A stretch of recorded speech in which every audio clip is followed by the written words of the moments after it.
You're right, guys, how's it going? It is David Claydon from KZR Racing once again, and welcome back to my F1 23 breaking point for chapters number 8 and 9 today in this series, playing as Devon Butler still for the moment. At the moment, we're just going through the last few bits and pieces through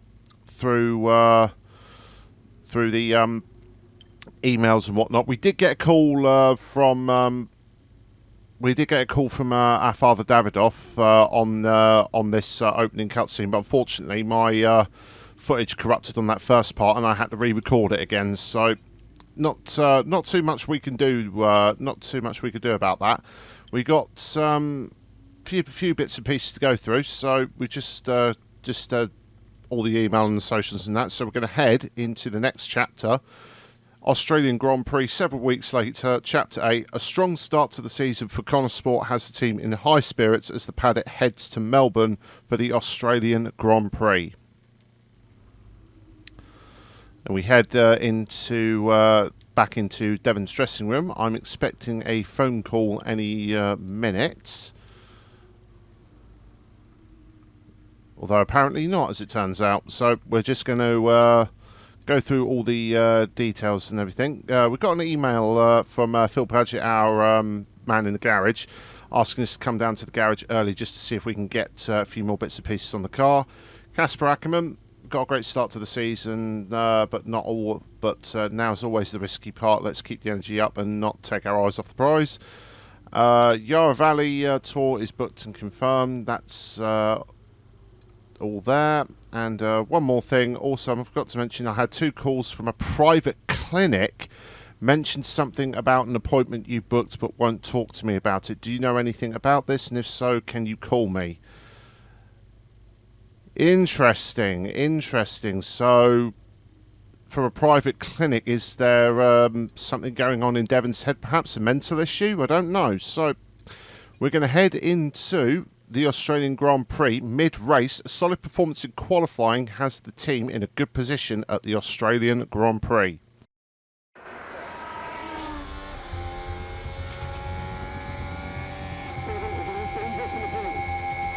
Here comes Butler, good pace here down the straight.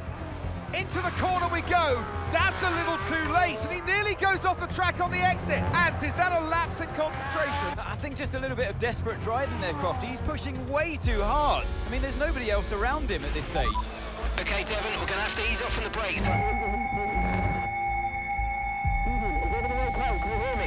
Brakes don't feel right. Okay, we'll have a look at it, but you're going to see a drop-off in performance, I'm afraid. What? Why? We've asked you to take it easy on the last lap, but pushing has made the issue even worse, so we're just going to have to live with it for now. What are you talking about? Listen, just do what you can, please, Devon. Come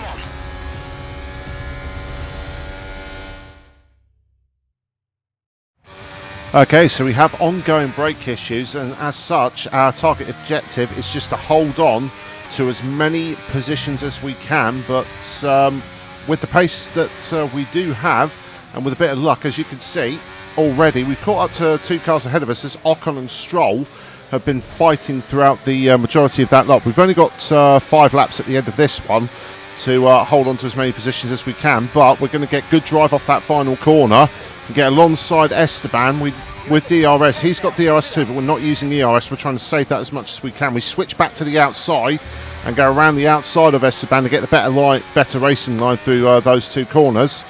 And we move on to the end of the next lap. We've now caught up to the back of Stroll, but we are being chased all the way by Carlos Sainz. He's not letting go of the back of us. We're just pulling him along with us at this rate, but we still we're having to brake a little bit earlier than normal. But I've got a little bit of confidence in the car, especially around Albert Park. I've already done this in my team. I had a good rhythm around Australia, and again, I'm going to keep going on about this. It's down to the handling model as we get a little bit squirrely trying to fight Stroll through turns 3 and 4, but again we just able to get on the power a little bit earlier as we get the car straightened up and we move up into P7. And now 2 laps later, coming on towards the end of the penultimate lap, we've caught up to Lando Norris now, and again in the background, as you can see on the mini maps, Carlos Sainz is still chasing us down as we get DRS off of Lando, move to the inside. We're going to just about make it past him before we get to the brake zone. We brake super early because Again, with this corner, you have to be very careful because it's very tempting to make a dive bomb, but the way the corner's angled, you can just like easily miss your braking point and go straight on into the gravel. But we managed to carry on. Science overtakes Lando Norris as well, still chasing us all the way, and that is, despite the braking issues, that is still a really, really commendable P6, despite all the efforts there. Look, this isn't the first time we've seen Devon Butler go rogue, but the question is, what are Konnersport going to do about it? Well, it's really hard. We've seen so many times before, Crofty, in the past, so hard to control your drivers. In a way, they're their own entity, but on the top of it, they're working for the team, and that's what you want. It's a very hard situation to manage. And working for the team, Casper Ackermann wanted to make a clean break for this year. This does feel, though, that it's something that they might have had to have dealt with last season. It's really not what they wanted. A repeat of what happened in the past, and you cannot let it go on. Can't continue. They're just damaging the reputation of the team and their own reputation as well. They have to sort it out. I'm sure they'll be having words. So it's all changed here in Australia, and as the teams acclimatised to their new standings, so will we. And now we're going to cut straight into an interview with Natalie Pinkham. Now, Devon, you didn't respond to a team order today. In Hungary last season, you said it was a comms issue, but Konnersport claimed they didn't know what that issue was. So, are they hiding something? What's really going on here? So we got a choice with three things. It was another Konnersport technical issue. Mistakes happen sometimes, and you got a reputation boost for this one, which is I'm not going to fuel any expectations. That's a very PR answer in this very difficult scenario, so we're going to go with that. Look, anything I say is going to be taken out of context. So I'd rather not fuel that kind of speculation. I'll debrief the team, and we'll figure out how we can stop it happening again. That's all there is to it. Devon, you finished the race with a compromised car today. What was that like for you? So we can go with the pretty straightforward. I did what I could, but what am I supposed to do? But again, we're just going to go PR in this one and just say it was very tough out there. Yeah, it was tough out there. I mean, I love this track. You know I can do well here, and it's frustrating to deal with anything that slows me down. You know, I didn't like it, and the team didn't like it. Now, some have been saying that you do get preferential treatment because your father funds the team. What do you say to those allegations? So we got 4 different answers here. 2 of them are in regards to performance and reputation. I love preferential treatment, and I think he prefers Aiden. My father's money has no bearing on my natural talent, and it's practical for the team to prioritise their best driver, but I'm going to... this is a bit of a difficult one, but I am going to go with it's practical for the team to prioritise their best driver. Oh, come on. Listen, a team often needs to prioritise their best driver. It's no big deal. Happens all the time. So how do you expect Konnersport to perform this season, based on your performance so far? For this one, we're just going to be very Devon Butler about this. We're going to go with we can win the whole thing. I expect us to win the whole thing, Natalie. You know, people talk about Mercedes and Red Bull, but people are in for quite a shock this time around because Konnersport will be top of the constructors by the end of the season. You mark my words. You heard it here first. Boom! That's great. Thank you. Yeah, very interesting set of questions there for the PR. So, Australian Grand Prix post-race, a promising start turned into a difficult end, with Devon having to finish the race with a compromised car. Saying that as I made up positions with Carlos Sainz chasing me down. And we're going to go to one of the team with the team. Casper has got a decision to make. The early returns of this year's cars shows that it was the right decision to switch development when we did last year. So you remember last year we made a decision as Andreo to switch focus of development to this year's car, and this is telling us it's paying dividends in regards to competition with our close rivals. So Devon refused to comment on what happened out there today. Speculation is rife. What should we say? Devon is a great driver and it was a simple misunderstanding. These things happen. We can criticise, tell him we clearly have some problems that we need to address. We expect better from Devon and we expect better from our car. But again, we have the reputation boost. We have the reputation boost one here, which is no comment. I don't care if it fuels more speculation. We can't come on this until we get to the bottom of it. That's the sort of thing you don't really want to say anything until you get definite understanding of what's going on. So that is going to be that for chapter 8. Pretty quick chapter, and now we get a call from Andreo. You nip this in the bud, Cass. Do you hear me? Andreo? Butler, what was that out there today? I will not have a return to last season. We are a team. He cannot be allowed to do just what he wants. Look, just calm down. I have it under control. Well, this is Devon we're talking about. There is no control. He nearly lost the car, Casper. But he didn't. You know what it gets like out there. I'm sure there's an explanation. Or an excuse. And we'll find out. I'll be raising it at the debrief, okay? So I'll report back to you. Okay, hang on. Look, I've got to go. I've got Davidoff on the other line. Of course you have. Enjoy. Yep, so Andreo clearly not happy again with what's happened, a repeat of last season at Hungary. So, of course, he'll be the first one on the phone to Casper to try and find out what's going on. In very bits of information, Devon's car, Casper, we run a full diagnostics check on Devon's car. I won't go into everything here, but it's not quite as bad as we feared. Something should be good to go again in no time. We've got an email from Davidoff. Call me as soon as you get this. We need to discuss the party line with regard to what happened out there today. Yeah, trying to make sure his son is not to blame. And we got an email from Casper's wife, Zoe. Saw the race. Hope there's not too much drama to deal with. But then again, there as always is, right? Lily still cheers for Aiden. I'm still cheering for you. Hang in there. So, yeah, it's good to know. It's good to see that there's still interaction with Casper's family out there. And Lily, if you remember, those of you who've watched the end of the first Breaking Point, Lily was out there cheering for Casper, Aiden at the end of it, sorry. So that's going to be fun. But we're going to head immediately into the next chapter. Oh, it's a big deal when one of your drivers decides to do their own thing. So I called him out on it at the next team meeting. And what was Devon's reaction?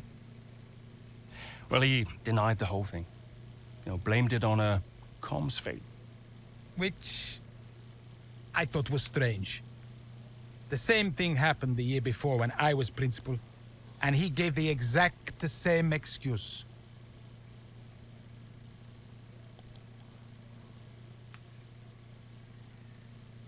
The Emilia-Romagna Grand Prix several weeks later, Chapter 9, with 2 races in as many years now impacted by communication issues involving Devon, Konnersport management have started to ask questions as the grid heads to Imola. Casper looks for clarity from his driver. Yeah? You wanted to see me? There he is. You're a difficult man to pin down. Right, I'll cut right to the chase, Devon. Tell me what's happening. What are you talking about? Well, it's not just disregarding team orders. Paddock talks. People are saying you've been distracted, that you're ignoring them completely. Now, my job is to make sure the team works smoothly, like clockwork, so I'm just trying to work out what's going on. I told you, check the comms. Yeah, the comms are fine, Devon. We checked. What's going on? Nothing. Just cut that out. Show me some respect now. Okay. I heard the order. All right? You happy? Why ignore it? I'm feeling it, Cass. The pressure. Paddock gossip these last couple of months. Oh, come on. You're Devon Butler. You are the paddock gossip. You've heard what they're saying, right? You've seen what they're writing. Driving on Daddy's money. It's making me second guess myself. Okay. We can work through that. Start changing the team narrative. Absolutely. But in the meantime, I'd like you to see someone from the medical team. Just to be sure. I've booked you in for this afternoon. No, Cass. Look, I've got a race to prep for, okay? I need my head in the game. I'm fine. I get that. That's fine. But I want you to see them straight after the race. Understood? Yeah. Fine.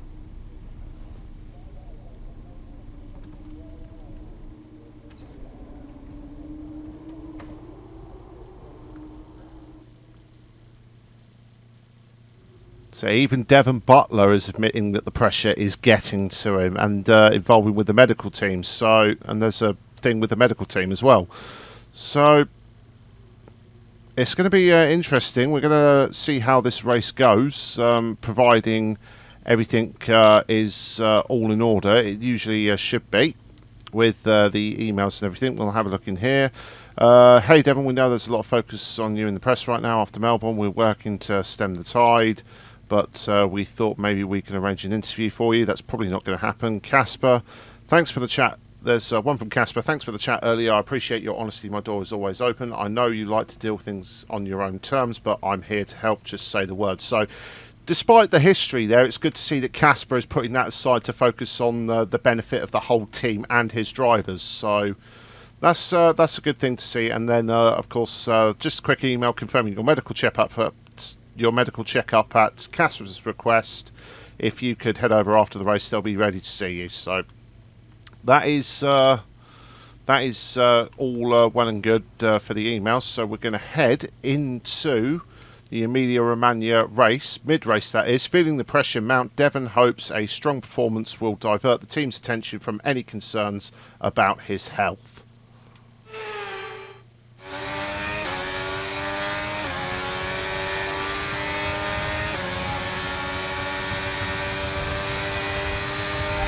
Devon, is everything all right? Fine. Just leave me to it, yeah?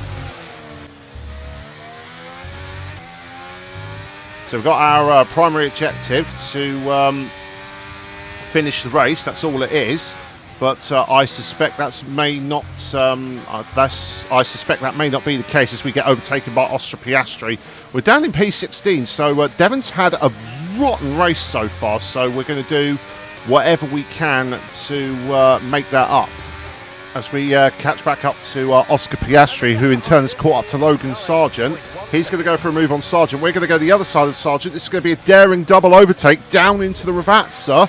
And we just make it through. Piastri himself gets past Sargent. So we both went either side of the Williams. And that has paid dividends for the pair of us as we now catch up to Nico Hulkenberg going in towards the Villeneuve chicane. He pushes us a little bit wide, but we're going to break early and get a nice cut back there up the inside of the German in the Haas. So that was a lovely move there going through the Villeneuve chicane. And now we're right on the back of Bottas coming out of the Ravazza corner. Open DRS, gets some ERS going just to get a little bit past the Finn in the Alfa Romeo as we set the fastest lap of the race in the process. Carrying a good load of speed. Absolutely shocking first half of the race is being made up as Devon's finally, ourselves, Devon Butler has finally shaken himself awake as we now focus our attention on Kevin Magnussen as we go through Villeneuve heading towards Tosar. We're going to eye him up for a dive bomb into the hairpin, and we do really hard and late on the brakes there, get it down into second to get the car stopped, but easy on the power as we go up the hill, and that is another position gain. We're now into Nick de Vries as we tap his rear end a little bit. We're going to get a warning for that as we try and get past him with just ERS. We've used a lot of ERS to try and catch back up to him, but we are now making up for our disastrous first half as we get into the points now towards the end of lap 12 going on to 13. We're going to do the same to Lando Norris, get the power down early coming out of the Ravazza onto the main straight. We have DRS, but it's not quite enough against the McLaren. We have to use a little bit of ERS to get the boost we need to power past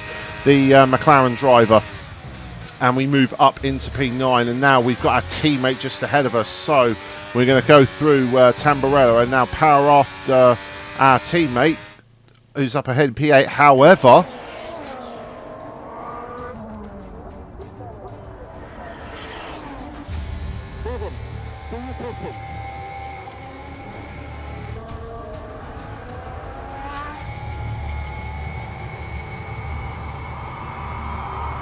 Devon Butler now. Oh, that's not good. Oh no! Devon Butler spins. He's out. Oh, I just misjudges it and clips the curb. What a mess. Devon Butler, with that move, is out of the race. He won't want to see that too many times. We want to see him out of the car, though. That's good news. Big relief there, although he does still look a bit unsteady on his feet, Crofty. Well, thumbs up to the crowd, but I'd imagine after that, he'll be quite shaken.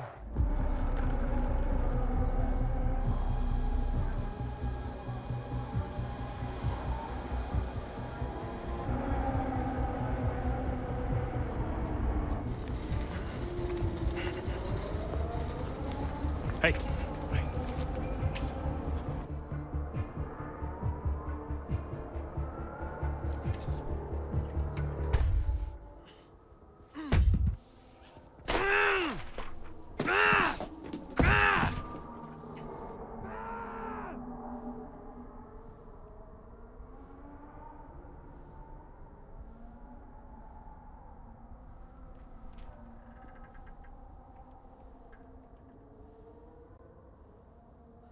I'm done, Casper. I'm done. It's okay. It's okay. It was his hearing. He'd been keeping it from us. I think maybe he'd been trying to keep it from himself. I mean, he was at the height of his career. Yeah, what can you say? How did you feel? I was devastated. But, 5 years in F1. Can't argue with that. I mean, most people never even get the chance, so. And I was still one of the best while I was out there. You ask anyone. How did you feel when Devon left? How did I feel?